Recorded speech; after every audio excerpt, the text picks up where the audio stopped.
Hello, my little stars, and welcome to a game called Invite Me In. As you can tell from the eerie music, this is most likely a horror game. So, I was just given a list of games to download, and I was just supposed to go into this completely blind. So, this is a horror game demo that contains content to induce fear. It is not written for those that are easily disturbed. If needed, please read the content warning before continuing. Read the warnings. This contains yandere behavior, stalking, manipulation, harassment and violent tendencies, self-harm, blood violence, and suggestive scenes. Sudden tone shifts and other materials made to induce fear. If you're sensitive to any materials, please reconsider playing. I have to know your name. I don't want you to know my name. If you're my stalker, I'd rather you don't know my name. But apparently I have to tell you my name. Oh dear, my stalker knows my name. Twinkle. As the sun finally sets, the lengthening shadows all begin to bleed together. Not literally bleed, but bleed together until everything is covered in darkness. My path is only illuminated by the occasional street lights, and I start to become nervous again. Still, like something bad is about to happen if not treaded with caution. Why the heck would I go out in the middle of the night? I'm sorry, I don't go out in the middle of the night. And do you see the look of that moon? That is a moon that's saying some stuff is about to go down. Why would I be out here in the middle of the night alone? I'm not that stupid. I start picking up my pace as I get closer to home. I didn't plan to be out for so long, especially not at night, all by myself. Well, you are a dum-dum. The grocery store bag clutched tightly in my hands seems much heavier, even though it only carries the sole jug of milk that I desperately needed before leaving the house earlier. Now I'm wondering if it was really worth the trip. Absolutely not. No milk is worth, going out in the middle of the night for it, unless someone is literally dying and needs milk. Then no milk is worth it. Turning the corner just leads to another dark road. I debate whether I should slow down to prevent tripping or just break into a run here and now. But it's just a couple more blocks, then I'll be back at home. For some reason, nagging at the back of my mind, that didn't feel like an appealing solution either. If something dangerous really was just out of view, going back to an empty house was just like throwing a blanket over your head to keep the monsters away. It's a moment like this I wish I didn't live alone. I hope you're not saying this out loud. What if someone's watching? But I'm probably just anxious for no reason. Why? It's fine. Be anxious. Those anxious feelings keep you alive. It's that feeling you get right before your fight or flight response kicks in, and then you're just like, freaking just floor it. Run as fast as you can. Just please don't cross any roads. Make sure to look both ways, regardless if you're being chased after, because otherwise you're going to die by car, and we don't want that. I don't have any evidence that someone is really trying to hurt me. Just these paranoid feelings in the back of my mind that I should ignore. I really have to stop trying to freak myself out. All it's doing causing me to lose sleep, which makes me more on edge. But why are you feeling like this? Focusing on getting home is the only thing I need to worry about for now. Then I can eat dinner, chill out, and finally get some much-needed rest. I wouldn't be able to sleep after I freaked myself out like this. I'd probably be anxious for the rest of the night. And then I would have to go bother a friend, hoping they're awake, and then just have them stay with me as long as I possibly can get them willing to stay. Oh, frickin' fudgin' biscuits, boobars, biscuits, barrels! Just as I was about to turn down the last street, I see a figure sitting next to the sidewalk, a few feet in front of me. If I'm honest, that is slightly intimidating, just seeing someone in the middle of the night. Alone. In the dark. No lights, just shrouded in darkness. That already gives you, the bad vibes. I immediately stopped walking and tried to get a better look before getting any closer. I hear the blood start to pulse fast in my ears. They're almost fully hidden from view, so I didn't have much of a chance to see them from far away, and so they are perfectly still. I feel the fear rising in me again and stay frozen in the same spot, my muscles tense, waiting to see if this stranger makes a move. They do nothing. And since it's so dark, I can't even tell if they have seen me or not. Well, if they haven't, calmly back up. Either go around them or just keep walking. Ignore them. Just walk. Unless, of course, they suddenly get up at the exact moment you pass them, then freaking bolt for it. You know, you're not gonna... They're not a friend of yours. They would have said something by now, right? Just book it. For all they know, you probably need the bathroom or something.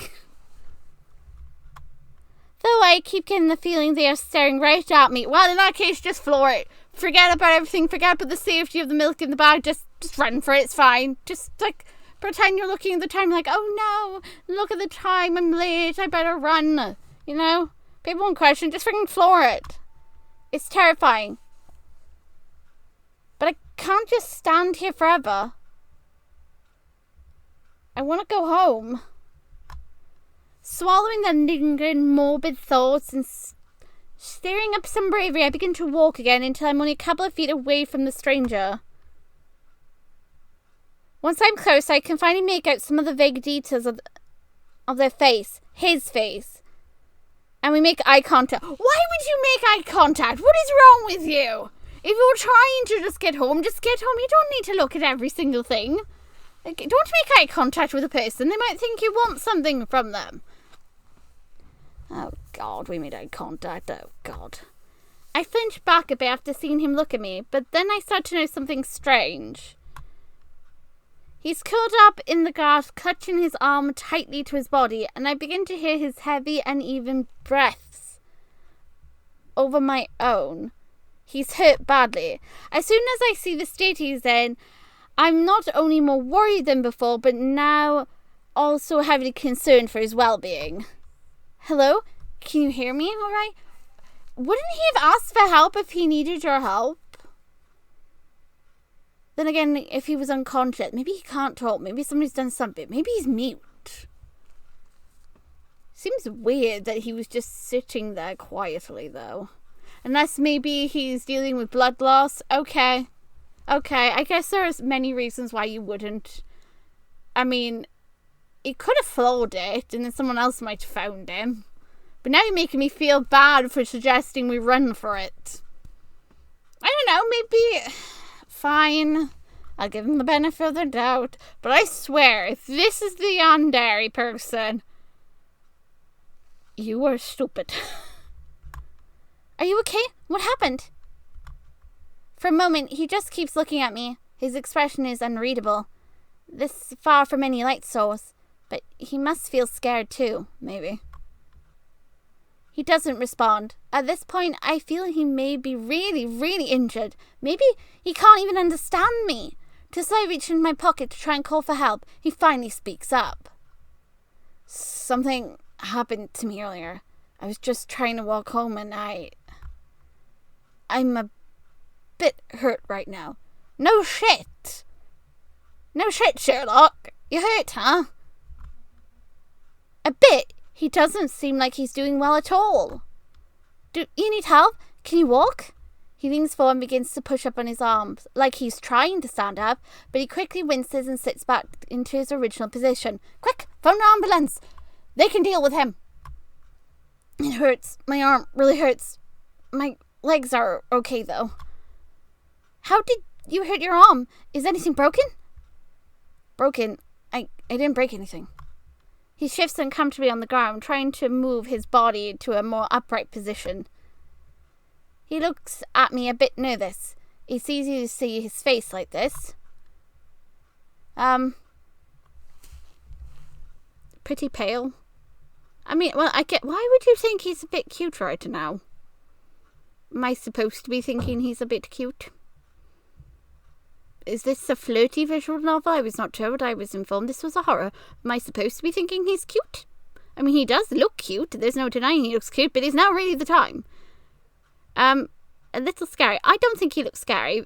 He might look pretty pale, though, if he's lost a lot of blood. But then again, it's nighttime. How am I supposed to tell? I haven't seen him before, so I honestly can't compare if he's a pretty pale compared to before, or if he's normal pale. I mean, a bit cute, too. I didn't notice it before, but this guy has such nice wavy hair and pretty eyes. I feel kind of bad focusing on that, but then The realization truly caught me off guard.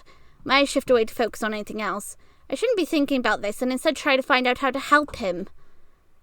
I must seem so rude right now. Please don't think I'm acting weird. Is everything alright? Oh god, he thinks I'm acting weird.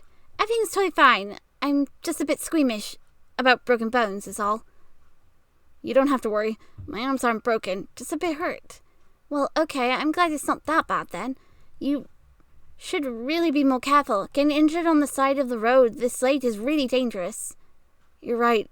I'm really glad you're the one who came along. It seems like I had nothing to worry about earlier, to think I was so scared of him. I thought I was going to end up being mugged or murdered, but it ended up being a total overreaction. No, you could still get murdered. You don't know. We don't know anything about this man. We don't even know why he got hurt. He could have got hurt in a mugging. Maybe he's secretly a robber or a burglar.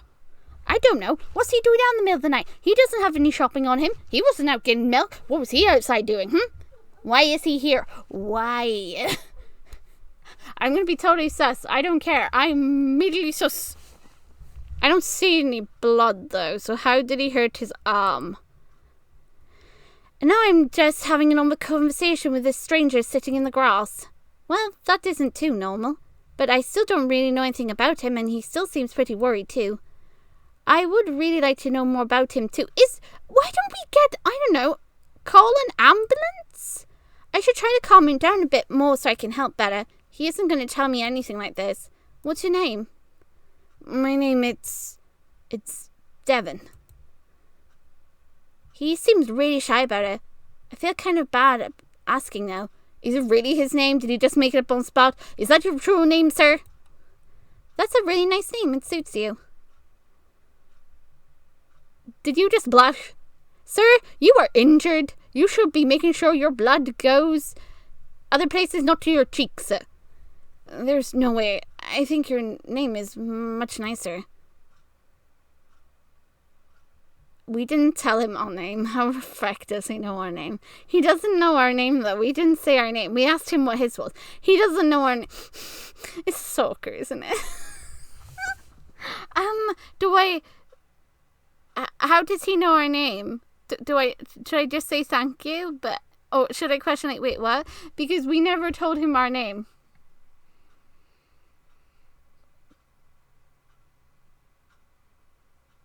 Did we question how he knows our name? Am I gonna die? Oh my god, I might die right here. Am I not supposed to? Oh shit, me, fudge biscuits. Oh my god, why? Wait, what? I mean, that's like normal. I mean, I don't recall us telling him our name. Did we tell him our name? No, he was just injured. Thank you? Thank you. But I don't think my name is any better than yours. So your name is also very nice. That's really sweet of you to say. You're such a good person. How the heck do you know my name? Devon seems really touched by such a simple compliment. Does he not get them often? I'm just going to quickly feign innocence because I don't know how he's going to react if I make it clearly known that I'm pretty sure I didn't tell him my name. Don't mention it. You're not too bad yourself. He seems to freeze after I say that, as if his mind is going totally blank. Not too bad. Thank you for thinking so. I've never seen someone get so flustered from being called not too bad. I don't want to embarrass him more, but it's nice to see him distracted from the pain. It seems this conversation helped a bit, even if it's somewhat awkward. He looks off to the side, trying to distract himself. Talking to a stranger like me seems to make him pretty nervous. A sort of anxious reflex, he begins to mess with the sleeves of his sweater. He just ends up wincing in pain after pulling on them too hard. Seeing someone be miserable like this, I can't stop myself from asking him about it one more time. Do your arms still hurt to move? Yeah. What are we going to do with him? Devon tries to move his arm again, then gives up quickly. He pulls him back into his lap in a comforting position. Will he be able to make it back somewhere safe soon? It's horrible his arm hurts too much to even make it home. I feel bad just leaving you here like this. Here, let me help you walk a bit closer to your house. You shouldn't have to sit here in the dark. My house is still a bit of a walkway. I should be fine. I feel better already having talked to you. It seems I may have been a bit too worried after all. At least let me walk you to a bench nearby to rest. It's better for you than just sitting on the ground. You'll help me? I really appreciate that. I just need some help standing up. Then I'll be okay to move on my own. Helping him out seems like an easy enough offer, but actually finding a good way to lift him gracefully was a hard task then, I guess. Setting down my grocery bag of lonely milk on the sidewalk, I walk a bit closer to Devon. We both look at each other, trying to figure out the best way to go about this. I want to lift him up without hurting him or making him uncomfortable. Eventually he moves his legs until they are bent under him, almost in a kneeling position. Then I move beside him, wrapping my arms around his torso. As I increase the pressure of my hold on him, his breathing becomes even more labored and unsteady.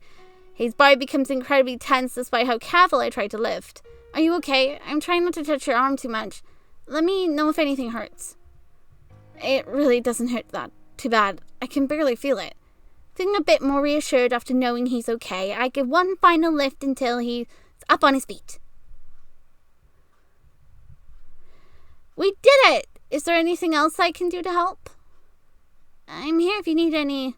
Before I can even finish what I was about to say, Devon begins to wobble over after trying to stand on his own. I quickly reach back over to hold him steady, and he ends up leaning back into my arms, clutching my shoulders to keep from falling. What happened? Are you okay? Yeah, I'm okay. Are you sure? I can call for someone to get you a ride to a clinic if something is wrong. I think it's just my blood pressure after sitting there too long. I'm fine. Honestly, fine. Do you think you can try to walk on your own? Or is that too much? My character's a freaking idiot. I think I need a bit more time before walking my own. I can just sit back down if it's too much trouble for you. It's not too much trouble at all. If you're okay with it, you can lean on me while we walk to the bench. I don't know how much you'll feel like moving right now. If I have your support, I'll be okay to move. Okay, I'll try to walk slowly and not to put too much strain on you again. We move in a side-by-side position where his arm is over my shoulder as I wrap my arm around his back. The walk continues at a side pace as we get halfway down the street. I feel Devon's breathing as he pushes against me for stability. It seems to still be quick and heavy. His body is also cold and damp. Just how long has he been there by himself? Is he really okay? I look over to glance at Devon's face, which is completely pale with a small smile creeping onto his lips. Why is he smiling? This image is almost frightening with the state he's in. Like he doesn't even know how bad his condition is. No, like he doesn't even care. He notices me staring, and his unreadable gaze meets mine in an instant. It feels like he can read every thought and intent running through my mind. Suddenly his eyes soften as his grin turns more friendly, but the off-putting paleness is still there. You really are too kind to me, even helping me walk. For a second, I feel I can't move. I can barely breathe while looking at him directly. As I said, no trouble. I have to force myself to turn away from him and continue to focus on walking. But I can still feel him right next to me as my heart hammers faster in my chest, and I pray he doesn't notice. Maybe it's just my imagination. Maybe it's because we met in such a weird situation. But he looks at me differently than anyone else I've ever met. I wonder if it's really such a bad thing. I strengthen my resolve and begin to push forward again. Look, if you're getting a bad feeling from someone, maybe you should start listening to that feeling. Then maybe there's a little bit more to it. I mean, he didn't exactly explain how he got hurt in the first place. I'm just saying. He didn't elaborate any more than that. We finally get to the end of the street and turn the last corner. The bench is just a feet away. Also, to be fair, in this situation, I probably would have been super kind to someone I saw injured. But, I don't know. When you get a bad feeling, and the simple fact that he knew our name without us telling him, that already is the first warning bell that you should probably freaking run. Or at least keep a safe distance between you and him, and then ask, like, how did you know my name? I've never seen you before. Do you know anybody that I know? Actually, don't say that, because then he'd be like, oh yeah, I totally know a friend of yours. see what he has to say, but I don't know. We finally get to the end of the streets and turn the last corner. The bench is just a few feet away. Here we are. You should be able to rest right over here. I gently pull him over until he's able to safely sit down on his own. He seems a bit shaken up still, but he's much better off on a clean bench near a streetlight than on the ground in the dark. Thank you for taking me all the way here. It's so considerate of you. Even though Devin says that, he doesn't look relieved at all. I feel a bit guilty ending it like this. Just how much more can I really do? Hell, you didn't even want me to do this much. I'm glad I could help. I really hope you feel better soon. Call a freaking ambulance, you dumbass! Forget what he says. Just call it anyway. Look, if he's super pale and he's done something to his arm, call a freaking ambulance. I don't know. Get something done here. You can't just leave a man injured. It was nice to meet you, Devin. I was just about waiting when he suddenly grabs mine.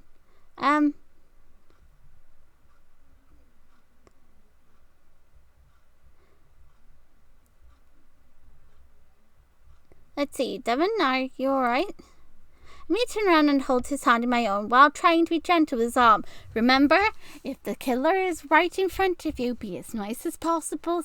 Kiss ass for as long as you can until the opportunity presents itself, then freaking run. If this is indeed my stalker, just be nice. Be nice. I don't know if he has a weapon anywhere. I don't know. I don't know how he got injured. I don't even know if he's bleeding.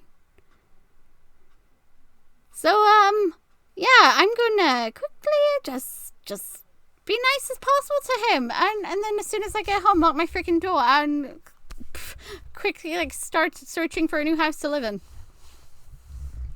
If I find out he indeed is the stalker. Watch now, I'm saying all this and it turns out now he's not the freaking stalker, and then I'm going to feel really bad for all the stuff I said about him. What do you need? Did you change your mind about calling for some help or going to the doctor? I don't want you to have to suffer alone, so I don't mind waiting here with you. Devin looks up at me with wide eyes, like he wasn't expecting this at all.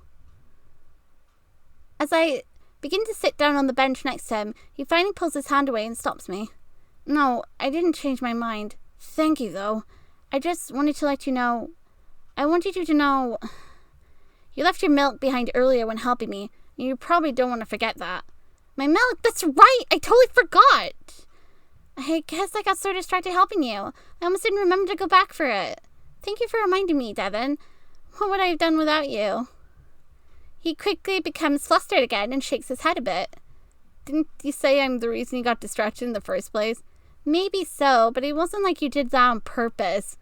Or did you? So I'd still say you're pretty helpful. Devin looks off to the side a bit embarrassed. I'm gonna go grab my milk now, but let me know if you need anything else. I'll have to walk back by here to get home anyway, so I'll see you in a minute. Yeah, I'll see you in a minute then. I give a small wave and start to jog towards the corner we just came from. I make a turn and begin walking back down the previous road to where I left my milk. I really am glad that Devin said something, because I could have felt so ridiculous once I got home. It was the only reason I came out here and went through this wild evening after all. It only takes a few seconds to find the lonely bag sitting on the sidewalk. The time makes me realize just how slow we were walking before. A distance that felt like it takes ages to traverse was really a short jog. I quickly glance over the milk to make sure it's still in good condition. And the jug looks perfectly fine. It was only out here by itself for a minute, but better to check than drink bad milk. I scoop up a bow in my arms and start heading back.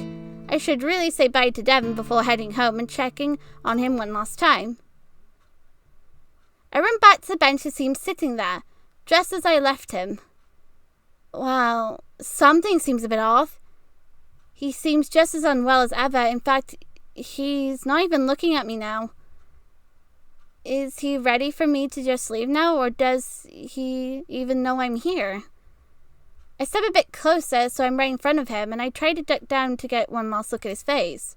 Hey, I got my milk, so I guess I'll be heading home now. As I said before, it was nice to meet you. Get home safe, alright? Just as I was about to leave, I finally noticed the dark stains forming all over his sleeves and onto his clothes. Earlier they were small enough that they could be mistaken for shadows, especially in the dim light, but now it seems much more obvious. Is that blood? Now it's impossible to ignore it. The panic hit me like an anvil as I feel my heart drop. I looked down at the arm I'd used to help support his body when we walked over here. And there was a smudge of crimson streaked across my hand that I didn't see earlier. He was bleeding. He was bleeding so much. It didn't seem possible. How did I not notice how bad it was? There was blood dripping down his hand now. Did I make it worse? Did I hurt him while carrying him here? Did he make himself worse?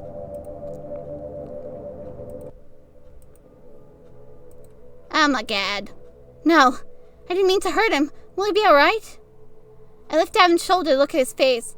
His eyes seem hazy, like he might pass out soon. You need to get to the hospital immediately. I'll call an ambulance. Why didn't you tell me you were bleeding this much? What happened to you? It's just a little bit of blood. A little? A bit of blood? This seems like much more than a bit. Is it really that bad? Are you worried about me? Yes! Now just show me how you got injured. I walk closer and try to reach out to grab his hand. Suddenly, Devin moves up from the bench and stands in front of me. Twinkle, please, just listen to me. I need help, but Devin seems to inhale deeply, like he's trying to rise all the courage and willpower he has. I want to run over to help him sit back down safely, but I feel frozen in place. I just examine his face, waiting for a sign to grab and steady him again. His eyes glance at mine, shifting from assessing to pleading. Like he really needs to tell me something. He seems physically weak, but it's almost like he's even more energized now. Like something in the past few seconds totally rejuvenized his conviction. We both wait as he finally gets his bearings. Will you please hear me out? Yeah, listen. Oh my god! No, it's just a little bit of blood, I swear. Like, it's just pain. It's fine. There's, like, nothing going... Oh, my God. What happened to you? What did he do? Devin steps a bit more into light and raises his arms halfway into the air. I thought he couldn't move them. It's like he's trying to reveal the injury without moving his sleeves. Like he's trying to shield me from just how bad it is. But all I see is more blood, and he seems to sense my concern. I didn't want you to worry too much, but it seems the state I'm in looks quite bad. Quite bad, he says. Blood going everywhere. No, it's fine. It's just a paper cut. To be honest, it hurts really bad too. He grimaces as he looks down at his arms. Maybe he didn't even let himself think how painful it was before. I didn't want you to know. My arms are so much worse than I let on. Then why don't you let me call for help? Someone did this to me. They are trying to hurt me. Someone hurt you? Who? We should be calling the police. Devin looks at me with a pained expression. Then he stares at his arms again, looking at the stains forming along his sleeves. A stalker. Oh, wait. Am I dealing with a stalker? Is he dealing with a stalker? Am I going to meet his stalker and his stalker goes for me? Or is he my stalker? I know there's a stalker in this. But I don't know if he's the stalker or if there's somebody else's stalker. Okay, maybe Devin, maybe I was a little bit wrong about you, but the way you're reacting, you know my name, you know? A stalker? What? Are you being serious right now? I feel my blood begin to run cold. Out of all things, a stalker. It's true. I didn't even know what was happening until it was too late. Next thing I know, I'm on the side of the street and bleeding. My arms hurt so much I couldn't move. I was afraid I was going to be found again and killed. But then you found me instead, and I felt safe. I hope you understand, but I really can't go to the hospital like this. What do you mean? What do you mean you can't go to the hospital? Holy shit! You were bleeding out, buddy. We should be getting the police involved. We should be getting somebody involved in this, because my God, you are bleeding. Like, fine. It's already sus, but whatever. I can tell my guitar would know that's where I need to go, and they'd try to find me there. So I'm too afraid, just the thought of it happening. I was about to argue with Devin, but seeing the fear in his eyes and the way his body is shaking, I don't have the heart to disagree. It's okay, Devin, I understand. You're not gonna call for help, right? I don't like when he said that. I kind of want to call for help because he's bleeding and you know next to nothing about how to help a man that is literally bleeding out. Also, is this his blood? Or did he kill someone? Or did he kill something? Wow, I'm back to accusing him of possibly being the stalker. I am a terrible individual. No, not if you don't want me to. But why can't we call the police? You might be in real danger. Please, I really don't think that's a good idea. It makes me too nervous. Plus, I don't even think they would take me seriously after not believing me before. Looking at the blood continuing to drip from his hands, I feel hard to not take Devin seriously at this moment. But he feels so certain about it. I shouldn't doubt him about this either. There has to be some solution, right? I don't freaking know. Pull off your... Do you have like a coat, a jacket, something? Rip off fabric. I don't care. Do something. Apply pressure. He's literally bleeding out here. And we're just sitting here having a conversation with him. This is not... No, if you find someone bleeding out and they're clearly like, you know, having problems staying awake, bandage them. Put pressure on it. I don't care.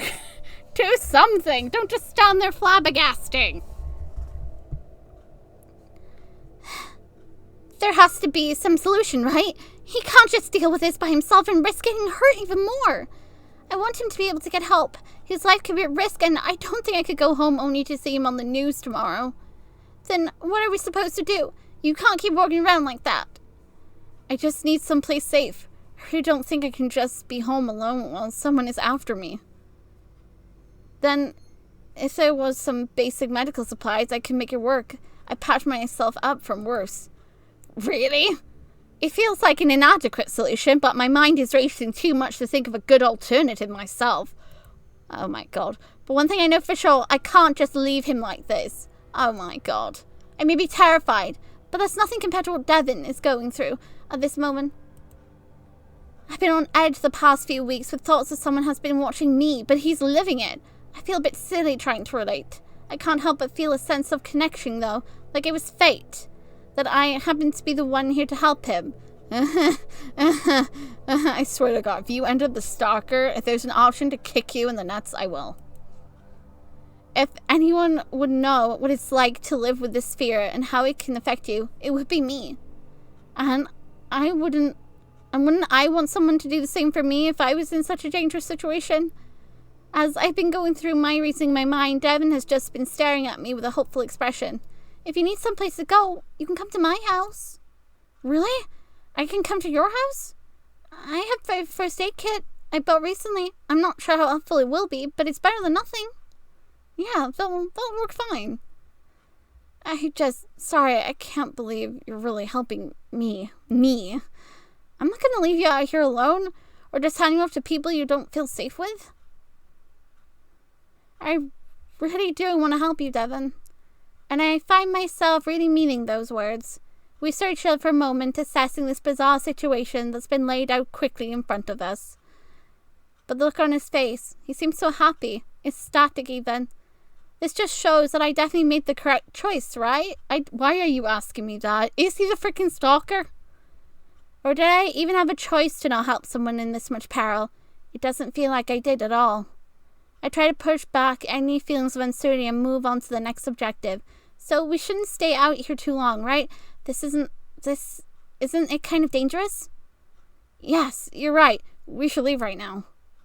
Devin's head whips around to survey the area, but he seems quickly satisfied. I think we're safe, but it's best to be careful and hurry along. Alright then, let's go. I instinctively walked over to Devin and leaned against him, moving my arm against his back again. Twinkle, what are you doing? You still need help with walking, don't you? After all this, I can't have you falling over on me. Of course, sorry, I nearly forgot, and it surprised me. I can't help but smile at how flustered he gets at this point, even with how horrible his night has gone. Even though we just met, Devin seems to enjoy being around me. I'm happy to think I can make that much be one of the worst days ever a bit brighter. Devin moves against my arm and begin to walk together again. Maybe it's from doing it before, but it feels easier this time. My house is just a few buildings down, so you don't have to wait too long. And then you can just stay with me for the night and call whomever you need to call in the morning. This is really too kind of you. I don't deserve it, but at the same time, I can't reject the offer. Don't feel bad for it. I really do want to help you. Is there a reason why you want to help me? Or are you just the type of person who'd help anyone? Devin's face looks a bit upset when he says this. Does he think I have weird motives? I'm not really sure. I just think if I were in your shoes, I'd want someone to look out for me like this. I bet there is someone who'd do anything for you. The strange compliment makes my heart thump quickly in my chest. I try to ignore it, but soon it's all I hear. It makes me feel a bit happy in some way, and I get flustered myself. To distract myself from the noise in my own head, I look out into the darkness, trying to search for any stalking figures. I make sure we aren't being followed, and there doesn't seem to be another soul in sight. For the past few weeks, I've constantly been seeing moving shadows and feeling eyes in the back of my head. But for the first time in a while, I don't feel anything at all. I feel safer. Oh, God! Is it because the stalker's right next to me? And as I finally see the front of my house in view, I think the rest of this wild night is going to be actually okay. You reached the end of the demo. Thank you, Twinkle, for playing and inviting me in. Continue the game and see how the rest of the night unfolds later this year.